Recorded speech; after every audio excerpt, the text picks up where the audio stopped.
the President of the United States.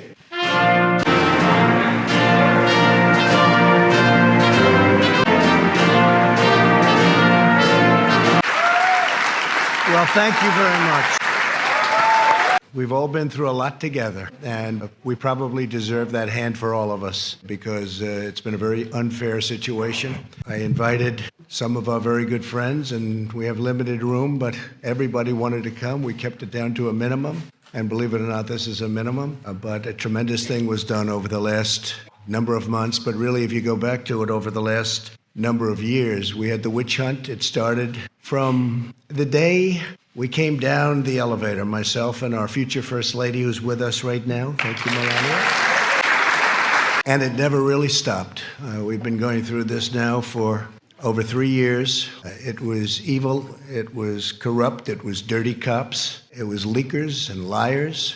And this should never, ever happen to another president, ever. I don't know that other presidents would have been able to take it. Some people said no, they wouldn't. But I can tell you, at a minimum, to focus on this because it can get away very quickly. No matter who you have with you, it can get away very quickly. It was a disgrace. Had I not fired James Comey, who was a disaster, by the way, it's possible I wouldn't even be standing here right now. We caught him in the act. Dirty cops, bad people.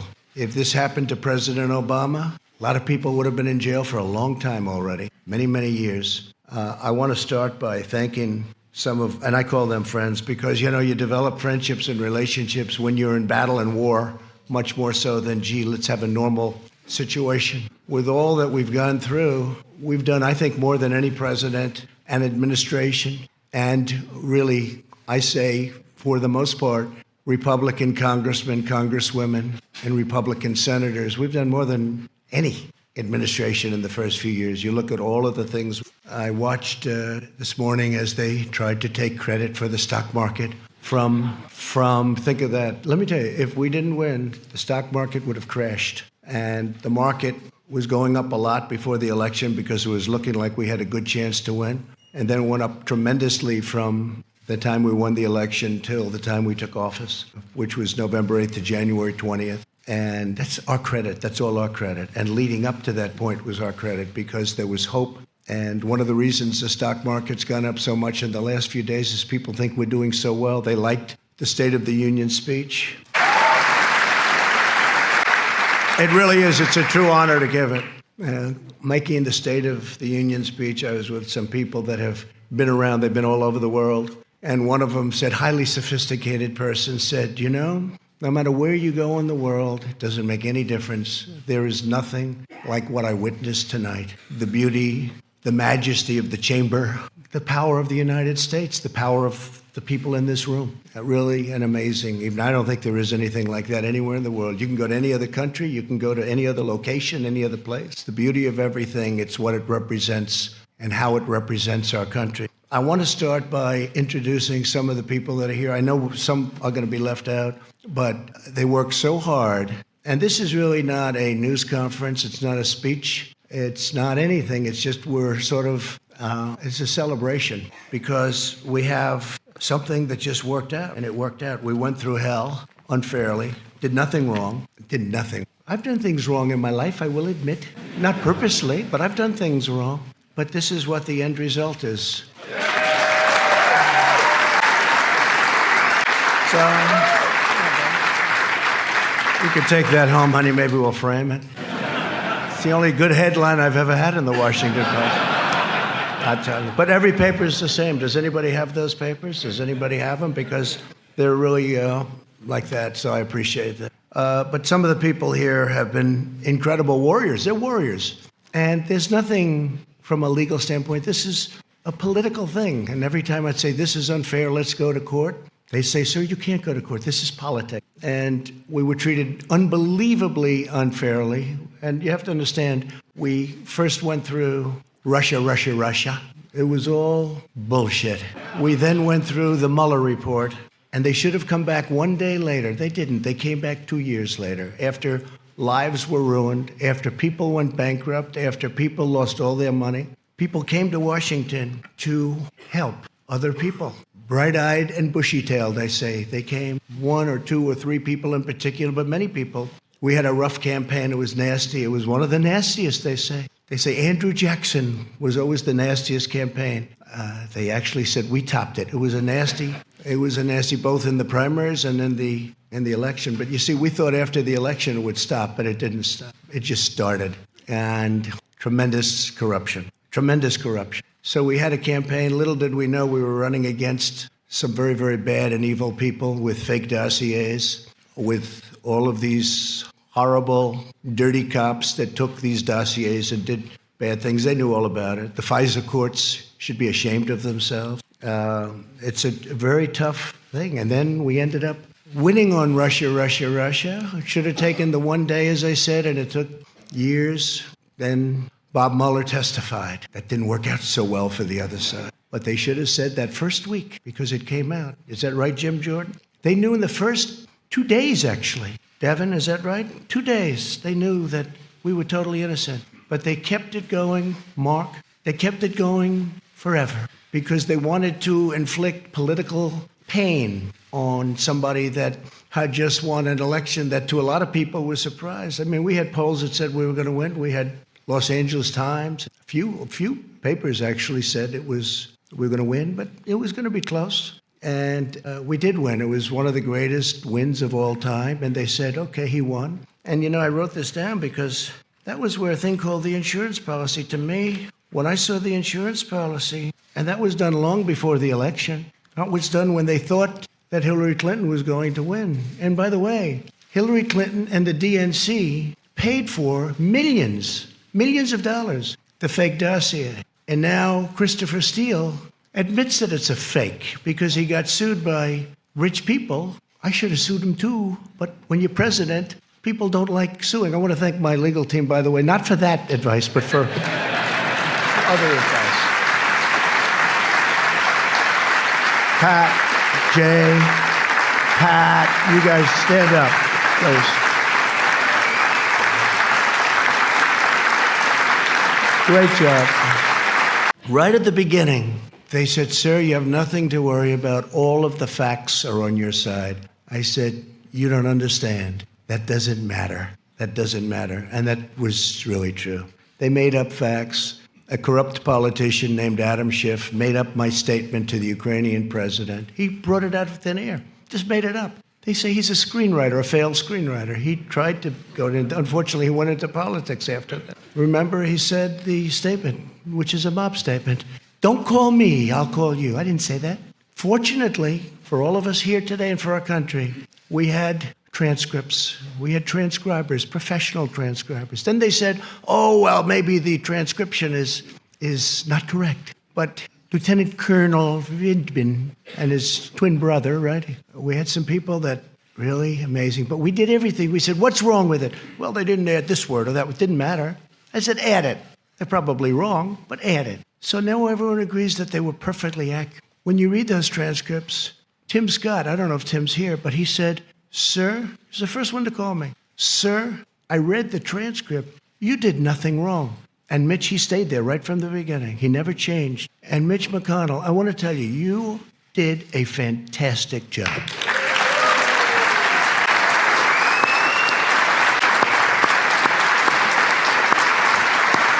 Somebody said, you know, Mitch is quiet. And I said, he's not quiet.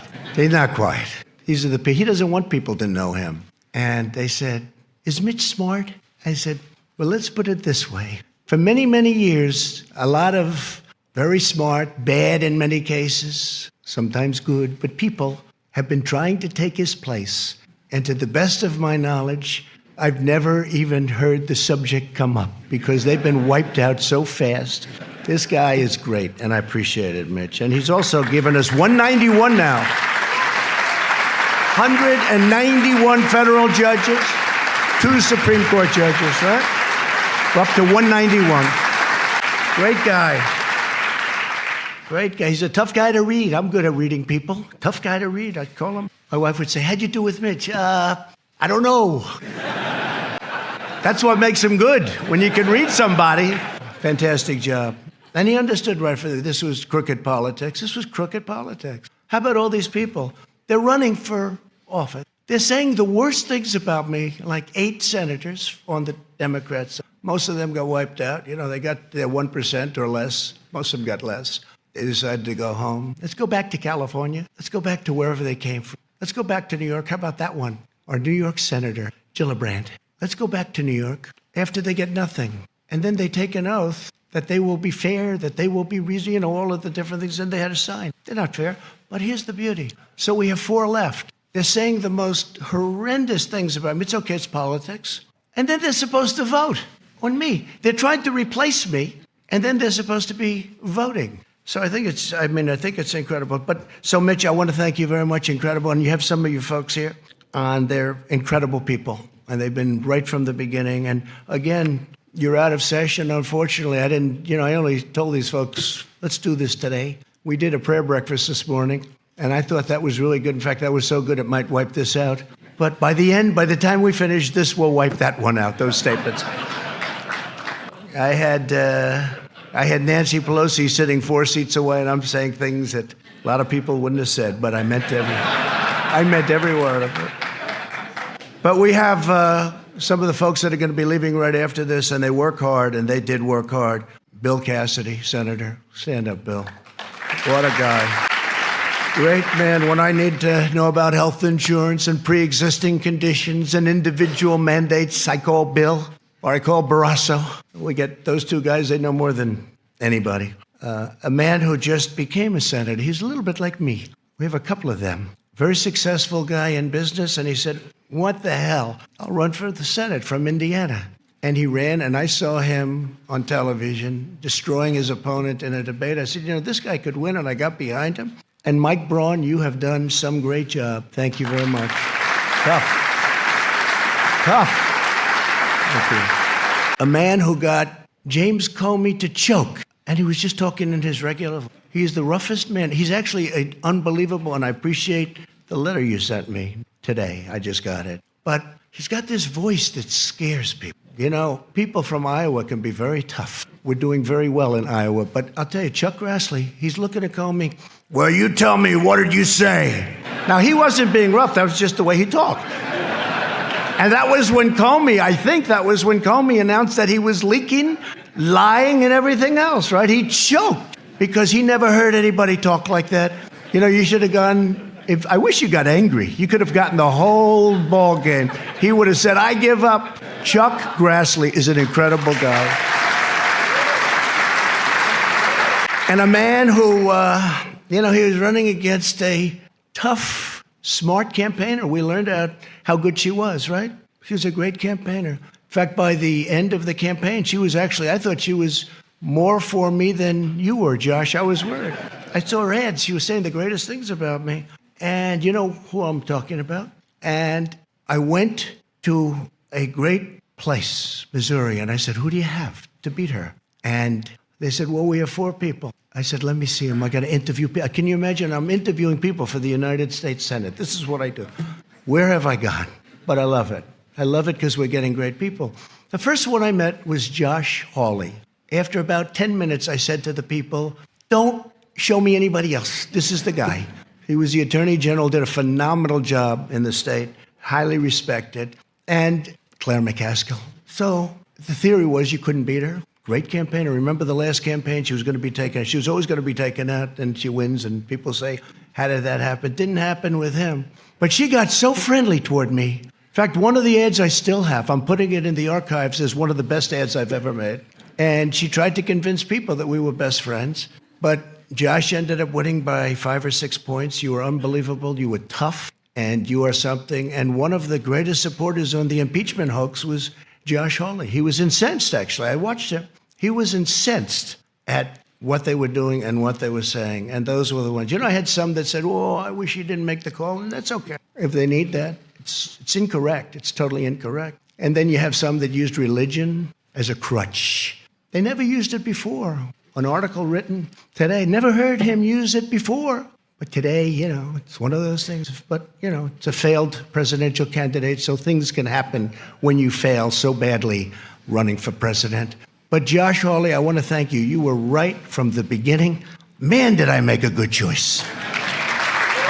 Thank you, Josh. Tremendous future. A man who is brilliant and who actually was deceived to an extent, comes from a great state, Utah, where my poll numbers have gone through the roof, and one of the senators' poll numbers, and not this one, went down big. You saw that? You saw that, Mike? But Mike Lee is a brilliant guy. He's difficult. Whenever I sign bills, we do sign a lot of legislation it's big and it's powerful, but it's sort of everybody has to approve it. And I see 99 to 1. 99 to 1. I say, don't tell me who's the one. Is it Mike? Yes. And he always has a good reason for it, too, by the way. But he's incredible.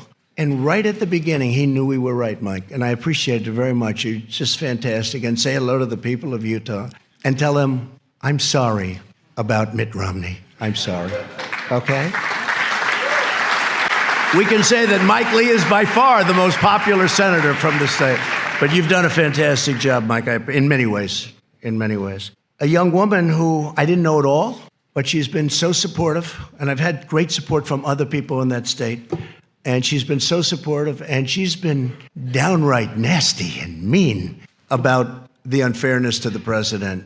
And Kelly Loeffler, I appreciate very much. Thank you. Great. She saw it very early on.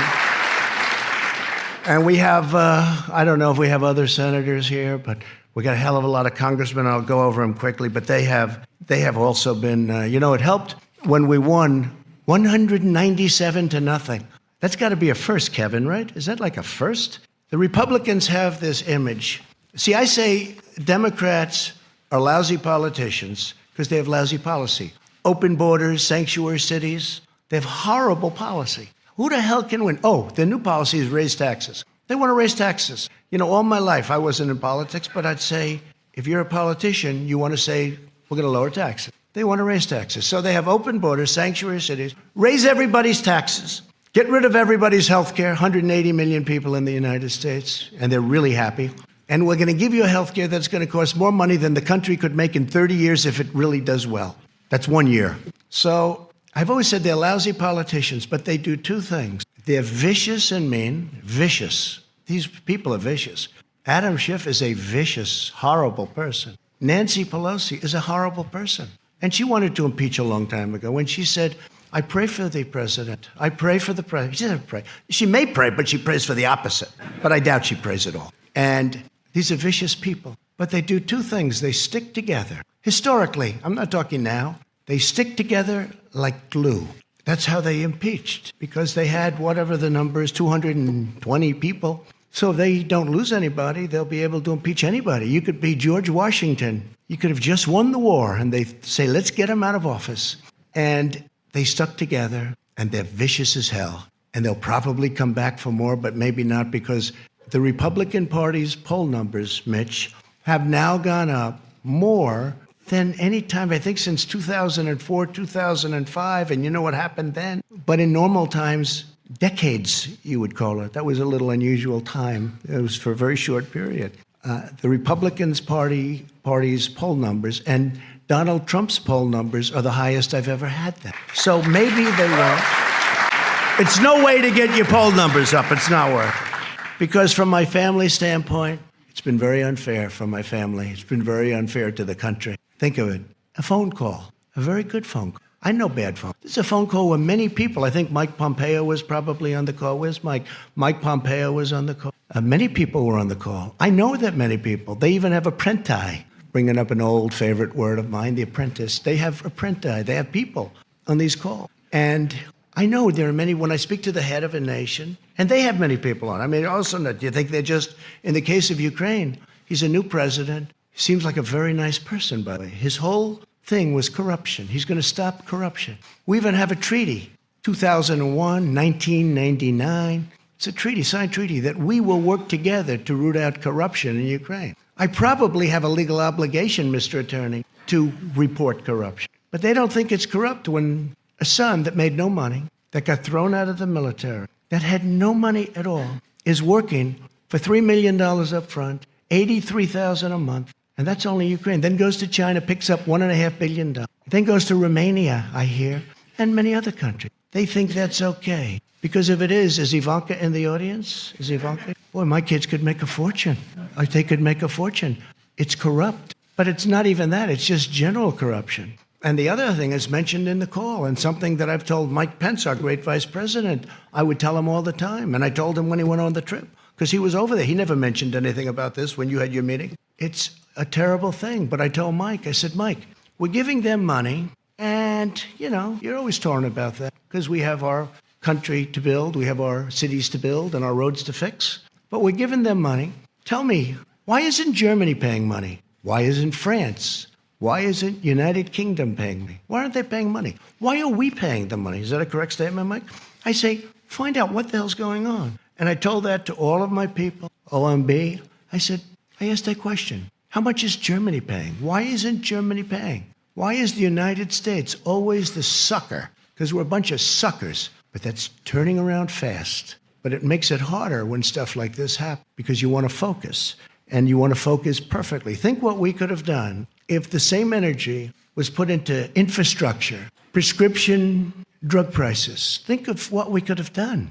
And I'm now talking both sides. Think of what we could have done if we had the same genius, because it's genius. I will say it's genius on the other side, maybe even more so, because they took nothing and brought me to a final vote of impeachment. That's a very ugly word to me. It's a very dark word, very ugly. They took nothing. They took a phone call that was a totally appropriate call. I call it a perfect call because it was. And they brought me to the final stages of impeachment. But now we have that gorgeous word. I never thought a word would sound so good. It's called total acquittal. Total acquittal. So I want to, if I could, real fast, just introduce a few of the people. I have to start with Kevin. Man, did you do a job? Lucky you're there. Lucky you're there, because it wouldn't have worked out. If you don't have the right people, I'll tell you, Kevin McCarthy has done an incredible job.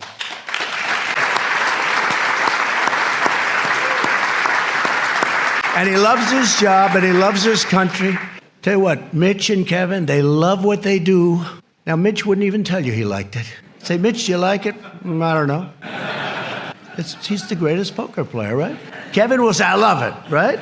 And I will say that you're going to be Speaker of the House because of this impeachment hoax. I really believe it. I really believe it. And I'm going to work hard on it. I'm going to try and get out to those Trump areas that we won by a lot. And, in 2018, we didn't win. We just won 2 seats in North Carolina, 2 wonderful seats in North Carolina that were not supposed to be won. But I went and I made speeches and we had rallies and we did a great job and we won. We took 2 seats. Nobody writes about that. If we lost them, it would have been the biggest story of the year. But we're going to go. We're going to do a job and we're going to win a lot of seats. We're going to win a lot of seats. People are very angry that Nancy Pelosi and all of these guys, Nadler, I know him much of my life. He's fought me in New York for 25 years. I always beat him, and I had to beat him another time, and I'll probably have to beat him again, because if they find that I happen to walk across the street and maybe go against the light or something, let's impeach him. So I'll probably have to do it again, because these people have gone stone cold crazy. But I've beaten them all my life, and I'll beat them again if I have to. But what they're doing is very unfair, very unfair. So Kevin McCarthy has been great. So a few names, right? And there'll be a few you forget. If you want, you can raise, and I'll say, great, love to have you, wonderful. But we're going to do the best we can. And I have my cabinet, but my cabinet's different. I appoint them, okay? I didn't see all of them helping so much. They were running their various bureaucracies, right? Now, my cabinet's great, and they're all here. But today is the day to celebrate these great warriors, right? These are great warriors. They really fought hard for us. And so I'll start. Kelly Armstrong, North Dakota. Kelly, thank you. Great job. Great job. Jim Banks of Indiana. Jim, thank you. Great job. Andy Biggs. Where's Andy? Boy, oh boy, Andy. There's a guy. He's tough. I hear we're doing well in Arizona, huh? It's going good, yeah? I think so. I think I saw a poll that was very good. For me, I think we have to make sure Martha's going to do good. But we have some states that are going to be not easy. but Arizona's been great, and we're stopping illegal aliens from coming in. We're putting up walls. New Mexico, too, a state that's never been in play for Republicans, is totally in play, right? Nevada is really looking good. We're doing well. We're doing well. We're going to have a great... There's more spirit, I will say this. There's more spirit now for the Republican Party, by far, than the Democrats. You know, Mike Pence just got back from a beautiful place that Chuck Grassley knows well, Iowa. And he was talking about this fiasco, the Democrats. They can't count some simple votes, and yet they want to take over your healthcare system. Think of that. No, think of that. But we also had an election out there, and we got 98% of the vote. We have two people running, you know. I guess they consider them non-people, but they are running. I mean, one was a governor, one was a congressman. They're running. We got 98% of the vote. And everybody from the media was saying, who are those crowds over there? You know, they expected to be one of these competitive where everybody's running because they want to win, And it was Trump, right, Mark Meadows? It was Trump. This was a Trump crowd. And a lot of my guys went there. They went to Iowa, and a lot of friends went there, and we had tremendous, they say the spirit for the Republican Party right now is stronger, I think, than it's ever been in the history of our country. I think it's stronger than it's ever been. And that includes honest Abe Lincoln. You know, a lot of people forget Abe Lincoln. I wish he were here. I'd give him one hell of an introduction. But he was a Republican. Abe Lincoln, honest Abe. Bradley Byrne, Alabama. What a great place. Thank you, Bradley. A man who has been an unbelievable friend of mine and spokesman, and somebody that I really like. And I know, Kelly, you're going to end up liking him a lot. Something's going to happen that's going to be very good. I don't know. I haven't figured it out yet. But Doug Collins, where is he? Where is Doug? You have been so great. Thank you very much, Doug. Thank you very much. Well, thank you. Really amazing job. A young man who is born with a great gene, because I know his father and how great a politician he was, but he's from Florida. Sometimes controversial, but actually he's not controversial. He's solid as a rock, and he's a friend of mine, Matt Gaetz. Matt? Thank you, Matt. Thank you. Great job. All right, this guy. So he's the NCAA, meaning a couple of years ago when he was in college, wrestling champ. NCAA, that's the big deal. That means in all of college, you're the champ. You're the best. His record was ridiculous. Nobody could beat him. And I see it, you know, every time I see it. When I first got to know him, Jim Jordan, when I first got to know Jim, I said, he never wears a jacket. What the hell's going on? He's obviously very proud of his body. And they say where he works out, you know, with the congressmen, senators they work at, they say when Jim works out, even though he's not as young as he was, but he works out, the machine starts burning down. You know, it's just a different form of a workout than us, right, Sonny? And there he is. Look at that guy. But one day I'm looking, and he looks tough, and I'm looking at those ears. And I say, those ears have something going on there. I said, did you ever wrestle?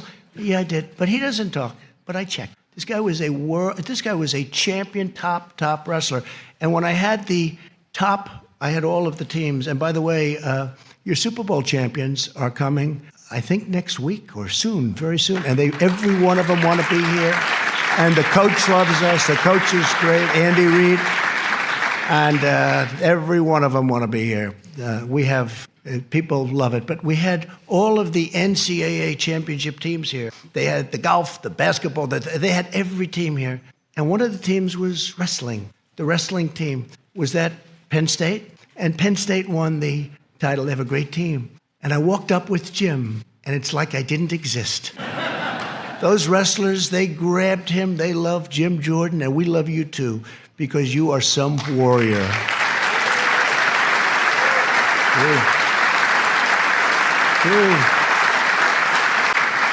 A woman who became a star. We have a couple of women that became stars, you two. And I always liked the name of her, you know, I liked the name, Lesko. I liked it. That's how I picked it. I liked the name. I saw that face. I saw that everything. They gave me cards. She had like 7 opponents, right? And you have no idea how much the public appreciates how smart, how sharp you are. This I can't tell. Can't tell. They just said, you know, she's really good. She's really talented. I said, let's go. We worked with her. She won her race. Tough race. It's no longer tough because what she does out there is incredible. Arizona loves her. But you were so incredible representing, I don't say me, representing our country and getting it out of this impeachment hoax. What you did was incredible. So Debbie, please stand up. Debbie, let's go.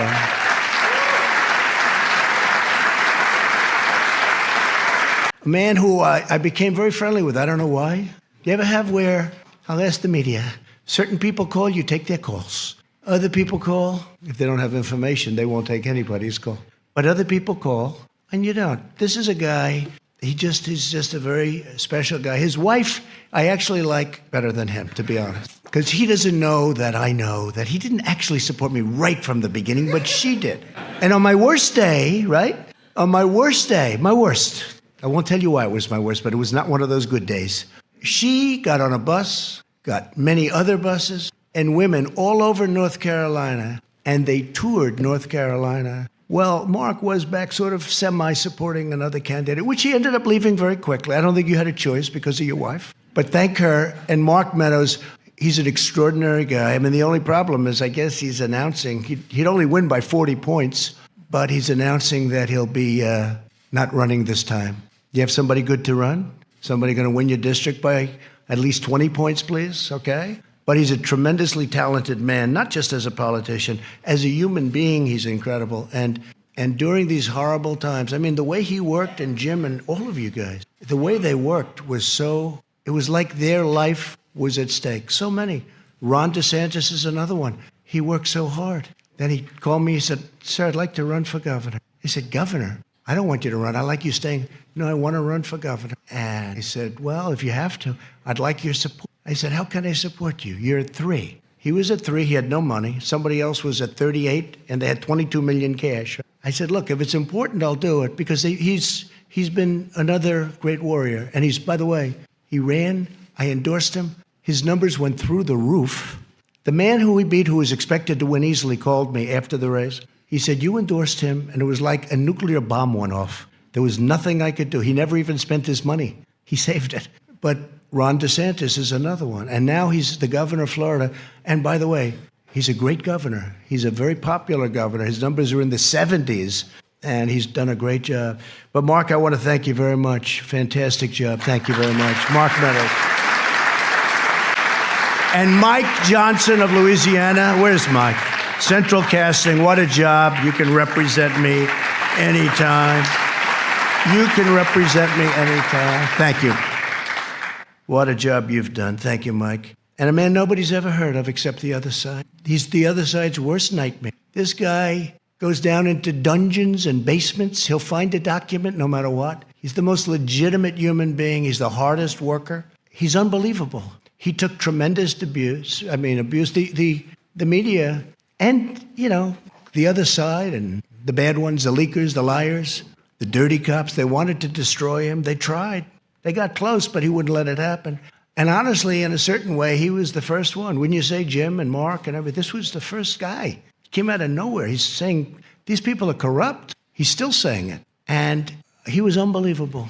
Devin Nunes. He was unbelievable.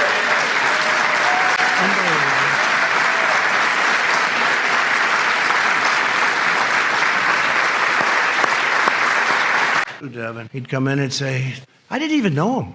I just heard there was this congressman who kept going into a basement, into files. He knew something was wrong. You felt it, right? And now we know a lot more than we knew then, right? You never thought it was as bad as it is. And hopefully we're going to take care of things because we can never, ever allow this to happen again. Scott Perry of Pennsylvania. Scott, thank you. Thank you, Scott. Really great. And you're doing very well over there, by the way, just so you know. A man who is Central Casting. If I'm going to pick Perry Mason, I'm going to do a remake of Perry Mason. Other than Bill Barr, I picked this guy, but I have to say I picked Barr. I picked Barr first, right? John Ratcliffe, right? But I have to tell you, if we're doing a remake of Perry Mason, the man I get, there's nobody in Hollywood like this, John Ratcliffe, right? Stand up, John. Such a great lawyer. Incredible guy, incredible talent, but just a great lawyer, and we appreciate it. He gets on that screen, and everyone says, I agree. The other side folds up so fast. We'll probably be using a lot of you in the next year. But you have been fantastic. Appreciate it. A man who's braver than me and braver than all of us in this room, he got whacked. He got whacked. My Steve, right? I went to the hospital with our great First Lady that night, right? And we saw a man that was not going to make it. He was not going to make it. He was the doctor. And I told him, his wife, I said, she loved him. Why do you say that? Because she was devastated. A lot of wives wouldn't give a damn. A lot of wives would have said, hey, yeah. I said, how's he doing? Oh, she couldn't even talk. She was inconsolable. Most wives would say, not good. Listen, I'm going home now. But the doctor came in. The wife is like, she was a total mess. She was really devastated. And it really looked like he had a 25% chance. I think you set a record for blood loss. And Steve Scalise, honestly, I think you're better looking now. You're more handsome now. You weren't that good looking. You look good now. He looks better now. Can you believe it? I don't know what the hell that is. True. Better now. What a guy. And he was practicing. He was practicing for the baseball game against, I guess, the Democrats, right?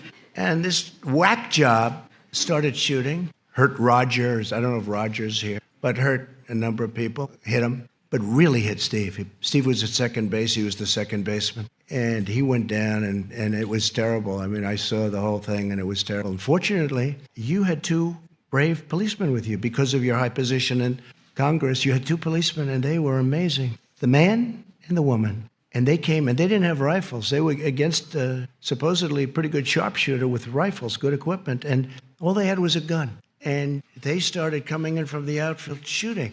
And they're so far away that a handgun is not preferred. And this guy has the rifle, and he's hitting, and he was going to move up, and there was no out. I mean, if he would have been able to move up, there was no way to get out. The entrance was a single entrance way on the other side. So everyone went into the dugout, ran into the dugout. But Steve was really hit badly in the stomach, and with a bullet that rips you apart. It was supposed to do that. It rips you apart. And these two people came charging for it. Boom. And one of them, you know who? One of them, him, got the shooter, hit him, and then got him, killed him from long distance. It was amazing. If you didn't have those two people, you can imagine, right? You could imagine what would happen. So Melania and I went to the hospital that night, and he was in such bad shape, and he's been working ever since so hard. But 6 months ago, they had a baseball game at the Nationals Park, and I'm watching. And it's on television. And it's just, game, you want to win it, right? And Steve's at second base. The poor guy can't even walk. Do you remember Bobby Richardson for the New York Yankees? He was known for range, Louis. Range. He had the greatest range. If a ball's hit the shortstop, Bobby Richardson's the second base. Bobby Richardson would field the ball. If it's hit the first base, he'll throw it to the first. He had unbelievable. This was not Steve Scalise. Steve had no range. 1 foot, and he has to fall down, right? Because, he was trying to get better. I don't know who the hell put you on the field. And this is a true story. So the game starts, and the first pitch, Steve's standing at second base, and the guy is really in bad shape. And I said, this is terrible. A shot, ground ball shot, is hit to second. And Steve, I say, I didn't have time to think too much, but I said, this is not good. That ball is going toward him. And this guy stopped that ball, caught the ball. He's now laying down. He throws the ball to first base. He gets him out. I said, it's the most incredible thing. I've never seen athletic. I've never seen anything like it, right? And he gets him out, and they then took him out of the game, which was a very wise thing, because you could never do that again in a million years. But you weren't going to let that ball go through. I don't care if it was hit by the greatest of all time, right? That ball was not going through you, because you are a warrior. Steve, he is fantastic. You are fantastic. You and Liz and Kevin, what a group. I mean, what a group. I got lucky because you need the right people. If I had the wrong people there, maybe a different story. Maybe we'd be celebrating something else. But I really want to thank you, Steve Scalise. And Elise, I just read this story. She's most incredible. What's going on with you, Elise? So I even said, I was up campaigning for helping her, but I thought, she looks good. She looks like good talent. But did I not realize when she opens that mouth, you were killing them, Elise? You were killing them.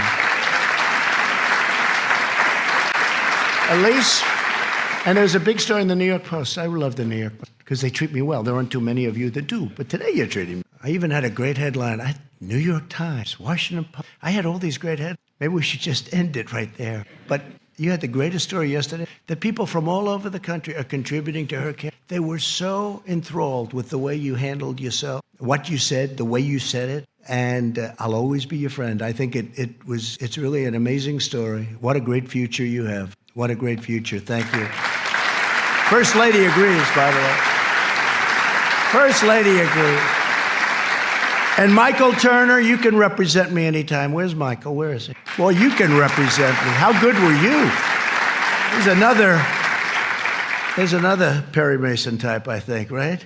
What do you think, John? But Michael, you were fantastic, and we appreciate it. Brad Wenstrup. Where's Brad? Brad.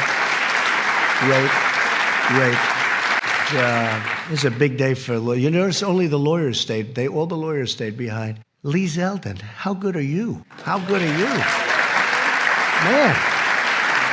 And Louis, your name's not down. They didn't give me your name. Do you know if I didn't announce Louis, whoever the hell made this list, I got to get rid of him because if I wouldn't have announced Louis, it might have been the end of the presidency. Louis, you have been so great, so tough, and so smart. I got it. But Louis has been amazing. He's a tough guy. He's a smart guy. He's streetwise like crazy. We love Texas. And we're with you all the way, Louis. We're with you all the way. Thank you very much. So that's the story. We have a great group of warriors, and there are others left, and I guess probably, I'm sure I didn't mention a few, and I apologize. How's CPAC? My man Stan. He's the one, he said, you should run. Right? Matt said, it's like 5 years ago, 6 years ago, and I made a speech, and then they do some kind of a straw poll. Who made the best speech? And he said, I made the best speech. With all these professional politicians, they voted by far the best speech was Trump. He calls me, he says, you should run for politics. I say, what do I know about politics? But you know what? We learned quickly, and our country has never done better than it's doing right now. So it's pretty good. But thank you, Matt. Great. Say hello. So that's the story. We've been treated very unfairly. Fortunately, we have great men and women that came to our defense. If we didn't, this would have been a horrific incident when you have Lisa and Peter, the lovers, the FBI. I want to believe the path you threw out for Deputy Director Andrew. That's the. There's no way he gets elected. There's no way he gets elected. This is Peter. He's probably trying to impress her for obvious reasons. There's no way he gets elected. But I'm afraid we can't take the risk. Now think of it. In other words, if I get elected, two lowlifes, they can't take risk. They can't think of it. And that's where it came up, the greatest word of all, insurance policy. So he says, but I'm afraid we can't take the risk. She may lose. It's like an insurance policy. In the unlikely event you die before you're 40. In other words, if I won, they were going to do exactly what they did to me. They were going to try and overthrow the government of the United States, a duly elected president. And if I didn't fire James Comey, we would have never found this stuff. Because when I fired that sleazebag, all hell broke out. They were ratting on each other. They were running for the hill. Let's see what happens. Let's see what happens. It's in the hands of some very talented people. We're going to have to see what happens. But I can tell you, in my opinion, these are the crookedest, most dishonest, dirtiest people I've ever seen. They said, this is struck. God, Hillary should win 100 million to 1. This is an agent. Look how they let her. 33,000 emails deleted. Nothing happens to her. Nothing. But think of that. God, Hillary should win. These guys are investigating. Then they go to work for Mueller. And when Mueller found out that everybody knew that they were 100% this way, he let them go. But they deleted all their email, text message. So when we got could you imagine? They illegally deleted. So they left Bob Mueller. He had the look, but he didn't have a lot of other. Always had the look. Mr. G-Man. And I love the FBI, and the FBI loves me, 99%. It was the top scum, and the FBI people don't like the top scum. So think of that, 100 million to 1, and he's investigating. And then, God, Trump is a loathsome human being, isn't he? These are the people looking at me. I'm really not a bad person. And Paige said, yes, he's awful. How would you like? This is the good stuff. This stuff 100 times worse than. These are all dirty people. And now I just heard that they're suing the United States because they were interfering. We cannot let this. I'm going to leave now, and I don't know if any of you have anything to say. You could say it, but this is sort of a day of celebration because we went through hell, and I'm sure that Pelosi and Crying Chuck, I've known this guy all the time. The only time I ever saw him cry was known him for a long, but I'm sure they'll try and cook up other things. They'll go through the state of New York. They'll go through other places. They'll do whatever they can. Because instead of wanting to heal our country and fix all they wanted, in my opinion, it's almost like they want to destroy our. We can't let it happen. Jim Jordan, did you want to say something? Go ahead. Mark? Well, thank you. Thank you. This was a highly partisan situation. Pelosi said, I copied it down exactly before the impeachment. She wanted to impeach from day one, by the way. Don't let it fool you. You know, she said, no, the impeachment is a very serious. I said, she wants to impeach. Watch. Impeachment is so divisive to the country that unless there's something so compelling and so overwhelming and bipartisan, it was 197 to, and other than one failed presidential candidate, and I call that half a vote because he actually voted for us on the, but we had one failed presidential candidate. That's the only half a vote we lost. So we had almost 53 to nothing. We had 197 to nothing. And the only one that voted was a guy that can't stand the fact that he ran one of the worst campaigns in the history of the presidency. But she said, there's something so compelling, has to be so compelling and so overwhelming and bipartisan. I don't think we should go down that path because it divides the country. She was right about that. And it's just not worth it. That was Nancy Pelosi, right? And I think it's a shame. But as I said, if we can put this genius to work on roads and highways and bridges, all of the things prescription drugs. You know, we had Secretary Azar here to thank him for this, but we had first time in 51 years where drug prices actually came down last year. First time. But what we can do working with both parties would be unbelievable. It'd be unbelievable what we can do. And I know Chuck Grassley is working very hard on it, and Mitch is working very hard on it. But what we can do is incredible. What we can do just generally. We've done so much without it. We've rebuilt our military. We've cut regulations at a level that nobody thought possible. We'll always protect our Second Amendment. We all know that. But I just want to tell you that it's an honor to be with you all. I want to apologize to my family for having them have to go through a phony, rotten deal by some very evil and sick people. And Ivanka's here, and my sons, and my whole family. And that includes Barron. Who's up there as a young boy. Stand up, honey. Ivanka, thank you, honey. Come.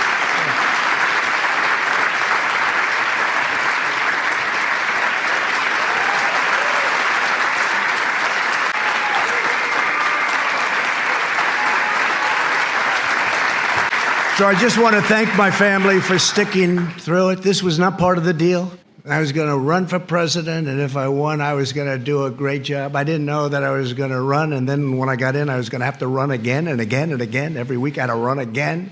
That wasn't the deal, but they stuck with me, and I'm so glad I did it because we are making progress and doing things for our great people that everybody said couldn't be done. Our country is thriving. Our country is just respected again. And it's an honor to be with the people in this room. Thank you very much, everybody. Thank you. Thank you very much.